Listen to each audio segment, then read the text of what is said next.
किराने की दुकान बना दी। What's wrong with stainless steel? গত শুক্রবার মুক্তি পেয়েছে বিদ্যা বালানের দো আর দো প্যারা সিনেমা। সিনেমাটি নিয়ে সাক্ষাৎকার দিতে গিয়ে নানা বিষয় নিয়ে কথা বলেন তিনি। এই সময় কথা বলেন 2 বছর আগে রণবীর সিং এর নুড ফটোশ্যুট নিয়েও। সে সময় যখন রণবীরের ছবিটি ভাইরাল হয়েছিল তখন একমাত্র বিদ্যা বালানই তার প্রশংসা করেছিলেন। এই বিষয়ে বিদ্যা বলেন, নগ্ন পুরুষ দেখতে আমার ভালো লেগেছিল। সেই সময়ের মন্তব্য টেনে অভিনেত্রী বলেন, এখনও একই কথা বলবো। আপনি যে কোনো প্রাপ্তবয়স্কদের পাঠ্য পত্রিকা দেখুন, প্লেবয় বা ডেবনেয়র আমরা সবসময় নারীদের নগ্ন ছবি দেখি। সেটা কোনো পুরুষ বা সমকামীর ভালো লাগতে পারে, কিন্তু আমাদের মতো যারা তারা কি করবেন। বিদ্যা আরও বলেন, আমাদেরও শখ থাকতে পারে, ইচ্ছা থাকতে পারে, তাই যা বলেছিলাম এখনও তাই বলছি। আমার ভালো লেগেছিল। নগ্ন নারীদের অনেক বাহবা দিয়েছি, এখনও হরহামেশাই দিয়ে থাকি। এবার মনে হয় সময় এসেছে নগ্ন পুরুষের বাহবা পাওয়ার। দো আর দো প্যার সিনেমাতে বিদ্যাকে প্রতীক গান্ধীর সঙ্গে দেখা যাবে। এটি একটি কমেডিতে ভরপুর রোমান্টিক ছবি। এছাড়াও আনিস বাজমি পরিচালিত বুলবুলাইয়া 3-তে অভিনয় করেছেন বিদ্যা।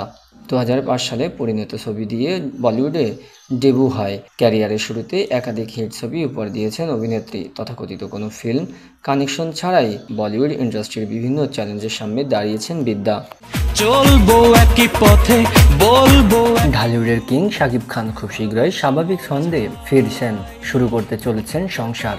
আর শাকিব খানের এই সংসার শুরুর আভাস পাওয়া গেছে ঢালিউড কিং খ্যাত অপু বিশ্বাসের কথায়। এই মুহূর্তে চিত্রনায়ক শাকিব খানকে নিয়ে নেটিজেনদের মধ্যে জল্পনা কল্পনা শুরু হয়েছে। 2 ছেলের বাবা হলেও সেভাবে সংসার করার সুযোগ হয়নি এই নায়কের জীবনে। নেটপাড়ায় গুঞ্জন উঠেছে এবার সেই সুযোগ হতে চলেছে এই নায়কের জীবনে।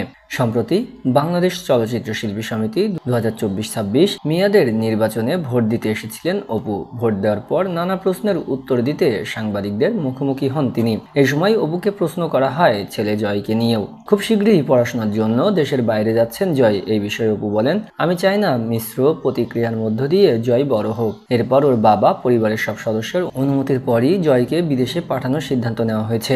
এরপরই অপুকে প্রশ্ন করা হয়, যেহেতু জয় এখন ছোট তাই বিদেশে ও একা থাকবে নাকি বাবা মা হিসেবে জয়ের পাশে তারাও থাকবেন।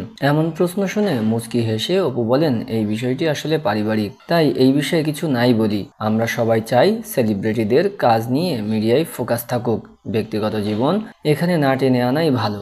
অপুর এমন মন্তব্য শোনার পর দুয়ে 4 মেলাচ্ছে নেটিজেনরা। মন্তব্যের ঘরে বেশিরভাগ নেটিজেনই লিখেছেন, আমেরিকায় 9 মাস কাটানোর সময়ে অপুর প্রতি ফের দুর্বল হয়ে পড়েন শাকিব। আবার নেটিজেনদের একাংশ লিখেছেন, প্রথম প্রেম ভুলতে পারেননি শাকিব অপু।